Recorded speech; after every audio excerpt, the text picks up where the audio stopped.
இங்க பாருங்கம்மா, உங்க பேத்திக்கு தொண்டையில கட்டி இருக்கு, மண்டையில ஆபரேஷன் பண்ணோம். எதுக்குமா வச்சா? தொண்டையில கட்டினா ஏன்டா மண்டையில ஆபரேஷன் பண்ற? ஏமா மண்டையில இல்லம்மா, மண்டை நான் திங்கக்கிழமை அர்த்தம். அது ஒழுங்கா சொல்ல மாட்டியா டாக்டர்? சரி, நாங்க மண்டே வரோம். டாக்டர் வாங்க உட்காருங்க. சொல்லுங்க, என்ன பண்ணுது உடம்புக்கு? உடம்புல எங்க தொட்டாலும் வலிக்குது டாக்டர். எங்க தொட்டாலும் வலிக்குதா? எங்க உங்க நெத்திய தொடுங்க. வலிக்குது டாக்டர். ஷோல்டர் தொடுங்க. வலிக்குது டாக்டர். நான் எங்க தொட்டாலும் வலிக்குதுன்றான். நான் வேதா இருக்கேன் இது. என்ன தொடுங்க.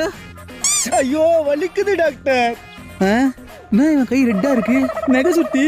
உனக்கு நகை சுத்தியா? பின்ன எங்க தொட்டாலும் வலிக்காதா? போயா இங்க. நகை சுத்தியா? எனக்கு